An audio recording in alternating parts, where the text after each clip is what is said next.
Lori. It's good to see you as always. It's good to It's talk to so you. good to see you. And with what happened at CNN when you went and we're gonna launch the show and have a deal with X, I thought that was actually super interesting. And I was probably one of the people who said to you, "That's really interesting." Whereas I think you got a lot of Yeah. folks who were like, "That's crazy," right? It's weird because we're saying, what is it? It's not really a podcast. The audio is going to be podcast, but it's a show. So what do we call it? It's on streaming. But anyway, you know what I'm saying. So a lot of those folks got it because of the distribution prospect, the number of people who had the opportunity to be able to tune into the show or click on the show and watch it on X. And so I thought it was a really good deal.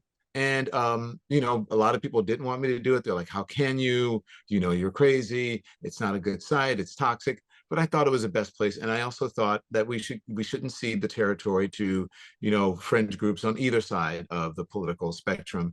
And I think you have to get in there and fight. And I wanted to do that. But we move on. The show is going on. It's going to be great. And we're going to be Yeah. successful elsewhere. And we wish Elon and the folks at X the best. It's funny. I have a lot of conversations with people in the new media landscape because I run an independent media company. And the one thing everybody says is like, oh, but the far right has figured it out. Like they've figured out how to utilize these platforms like X, how to utilize a lot and build Yeah. community and create new narratives. As far as the streaming part of it, right? The online podcasts, whatever streaming shows, conservatives have figured it out and they have a dominance there. And so that was one of the reasons that X wanted me on the platform. And I think it's just, honestly, I think it's just growing pains.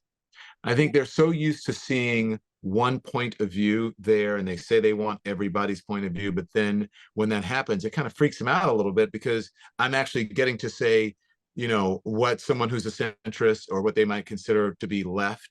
I'm getting to put my point of view out there, and it's uncomfortable for them. If I can put on my Silicon Valley hat, right, is like I've covered tech all these years. It's like these platforms, whether or not they want to admit it, are media companies to some degree, right? Media Right. goods.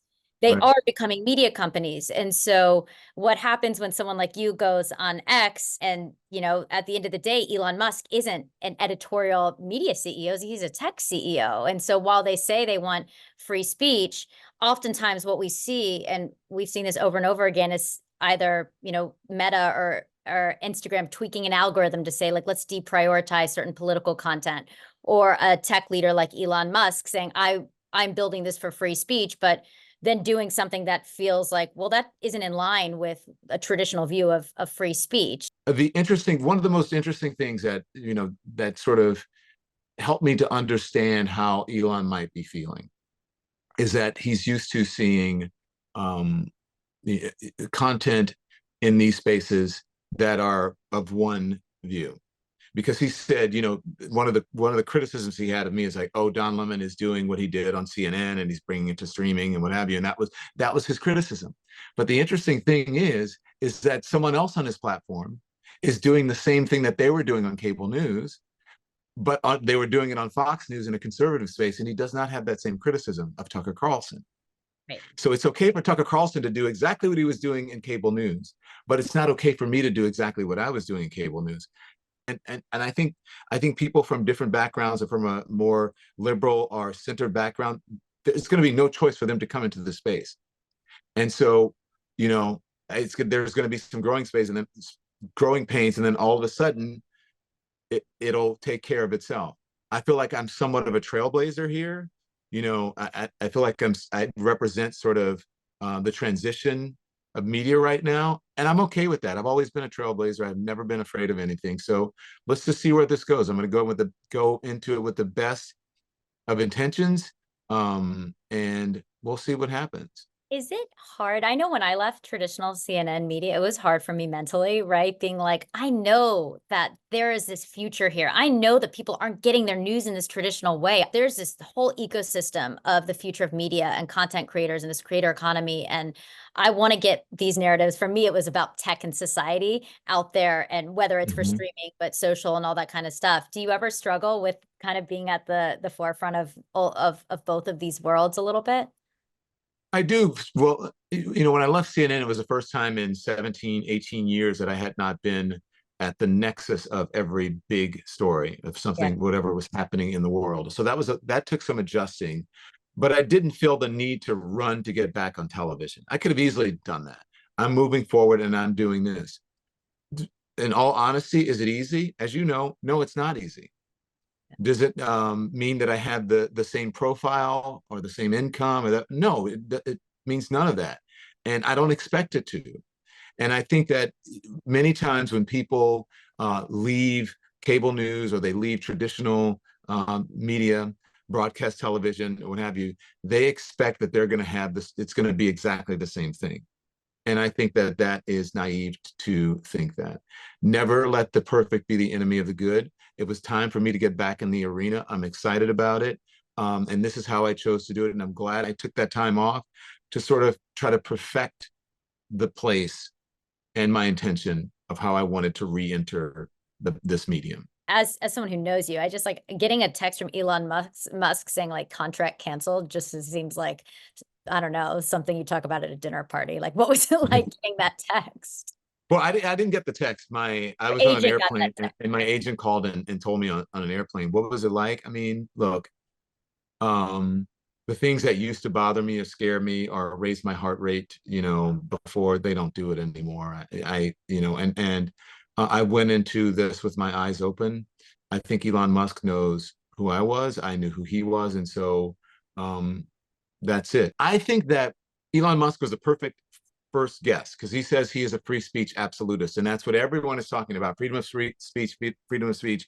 And I think that the discourse in this country has really devolved into, I don't even have a term for it, where people can't even get together and agree to disagree anymore.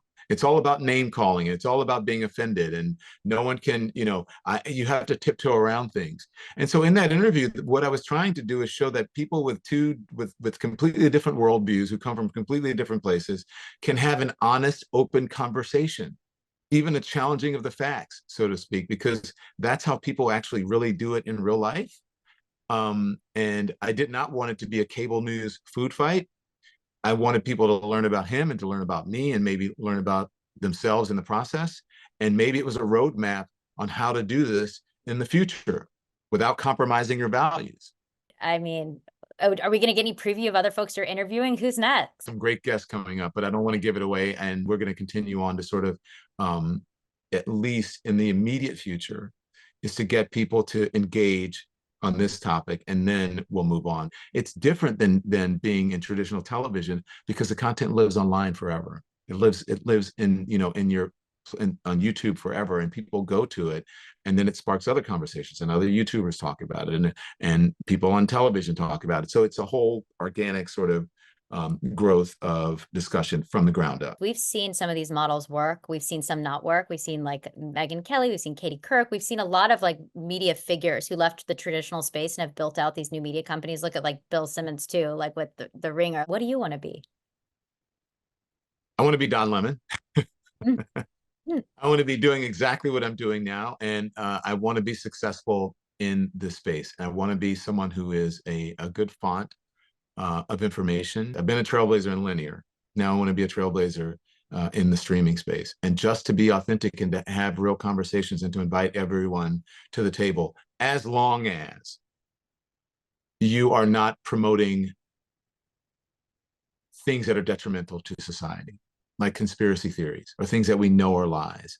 I don't want to offer a platform to that. Do I want to challenge people? Am I going to have people on that many people in my audience would not have seen before in the cable space? Of course, I want to talk to those people. This is a more interesting and more open place to be. In many ways, it's like the wild, wild west. So, it may not be pretty sometimes. It may be a little rough, but that's all well and good. I think that's what people love. Anything you'd say to Elon? I challenge him to watch that interview, to watch the interview and say, this isn't exactly what he wanted me to do or what is needed on X, because I think it is. And where will we find your content in the future? Make sure you click on my YouTube page, which is YouTube at thedonlemonshow.com.